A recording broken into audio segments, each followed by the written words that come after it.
Hello दोस्तों, आप सभी का स्वागत है समसामयिक घटना चक्र के इस ऑनलाइन प्लेटफॉर्म पर। मैं मोहित यादव आप सभी के बीच नोबेल पुरस्कार के बारे में हम लोग चर्चा कर रहे थे और आज हम बात करेंगे केमिस्ट्री के नोबेल पुरस्कार के बारे में। रसायन का नोबेल पुरस्कार इस बार किसे दिया गया है और क्यों महत्वपूर्ण हो जाता है। रसायन का नोबेल पुरस्कार इस बार 3 व्यक्तियों को प्रदान किया गया। उन 3 व्यक्तियों में जो पुरस्कार की राशि है वो 2 भागों में साझा की गई है। इन सभी के बारे में आइए हम लोग विस्तार से चर्चा करते हैं।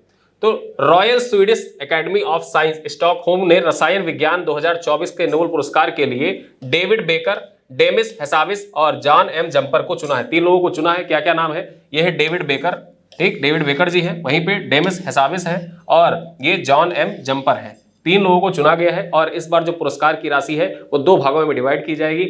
आधी राशि जो है वो किसको प्रदान की जाएगी? डेविड बेकर को प्रदान की जाएगी कंप्यूटेशनल प्रोटीन डिजाइन के लिए, और जो आधी राशि है वो डेमिस हैसाविस और जॉन एम जम्पर के बीच में बांटी जाएगी। आगे हम बात करते हैं अमेरिकी डेविड बेकर को कंप्यूटेशनल प्रोटीन डिजाइन पर उनके काम के लिए यह पुरस्कार से सम्मानित किया गया है। ठीक है, किसके लिए? कंप्यूटेशनल प्रोटीन डिजाइन के लिए सम्मानित किया गया है। वहीं अगर हम बात करें तो डेमिस हैसाविस और अमेरिकी जॉन जम्पर को अमीनो एसिड अनुक्रम से प्रोटीन संरचनाओं की भविष्यवाणी करने के लिए यह पुरस्कार प्रदान किया गया। किसके लिए?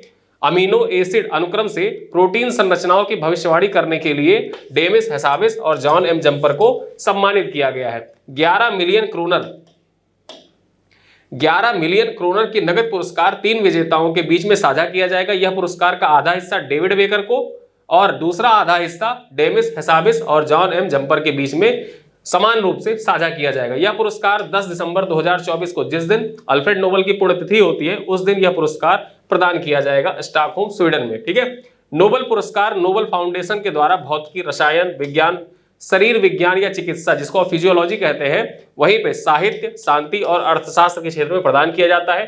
नोबेल फाउंडेशन की स्थापना परोपकारी एवं डायनामाइट के आविष्कारक अल्फ्रेड नोबेल, ठीक है, अल्फ्रेड नोबेल की इच्छा के अनुसार किया गया था। जो नोबेल फाउंडेशन है उसकी स्थापना जो अल्फ्रेड नोबेल है, डायनामाइट के आविष्कारक कहे जाते हैं। अगर एग्जाम में पूछ ले डायनामाइट का आविष्कार किसने किया तो अल्फ्रेड नोबेल के द्वारा किया गया था। उन्हीं की इच्छा अनुसार जो नोबेल एकेडमी है उसकी स्थापना की गई थी। ठीक है, आगे हम बात करें तो ये 3 लोग हैं। डेविड बेकर को देख लीजिए, ये डेविड बेकर है, ठीक है, यूएसए से संबंधित है। यूनाइटेड किंगडम के हैं डेमिस हैसाविस और वहीं पर यूनाइटेड किंगडम के ही है जॉन एम जम्पर। इनके बारे में हम लोग जान लेते हैं किस लिए इनको नोबेल पुरस्कार इस बार का प्रदान किया गया है।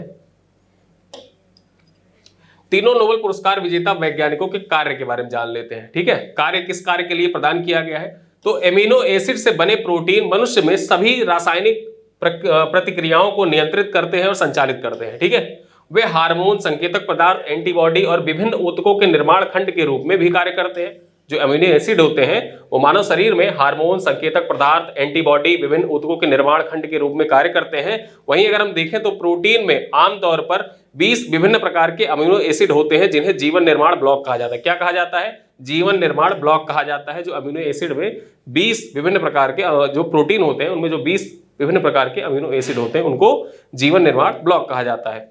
वर्ष 2013 में डेविड बेकर ने एक नए प्रकार के प्रोटीन को डिजाइन करने में सफल रहे जो किसी भी अन्य प्रोटीन को बिल्कुल अलग था। ठीक है, इसी को कंप्यूटेशनल प्रोटीन डिजाइन कहा गया। ठीक है, तो इसका आविष्कार कब किया गया था? तो 2013 में किया था। किसने किया था? डेविड बेकर के द्वारा इसका डिजाइन किया गया था, जो एकदम से अलग प्रोटीन था।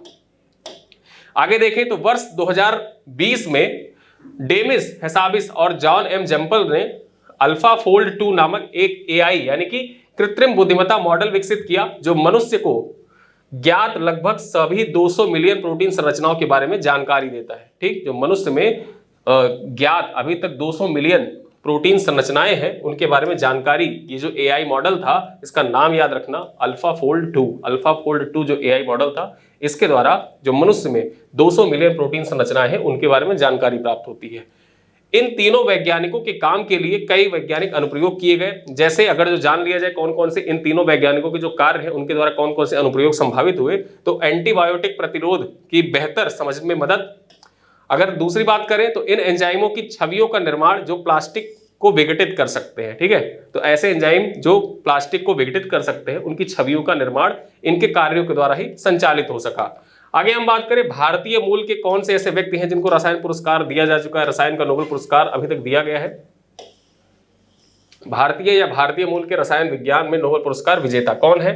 तो यहां पे देखिए ये है वेंकट रमन रामकृष्णन, क्या नाम है इनका? वेंकट रमन रामकृष्णन। इनको वर्ष 2009 में रसायन विज्ञान के लिए नोबेल पुरस्कार से सम्मानित किया गया और ये भारतीय मूल के हैं लेकिन ब्रिटेन और संयुक्त राज्य अमेरिका की दोहरी नागरिकता रखते हैं। ठीक है, दोहरी नागरिकता है इनके पास, ये भारतीय मूल के व्यक्ति हैं। वर्ष 2009 में वेंकट रमन रामकृष्णन को रसायन विज्ञान का नोबेल पुरस्कार प्रदान किया गया था।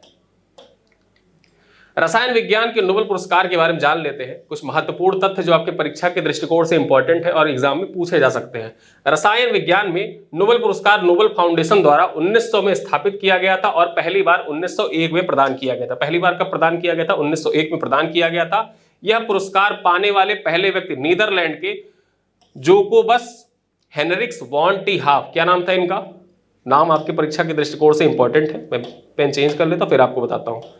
जोकोबस हेनरिक्स वॉन टी हाफ इनका नाम था। इस पुरस्कार को पाने वाले, रसायन विज्ञान के नोबेल पुरस्कार को पाने वाले ये पहले व्यक्ति थे। इनको 1901 में रसायन विज्ञान के नोबेल पुरस्कार से सम्मानित किया गया था। आगे हम बात करें,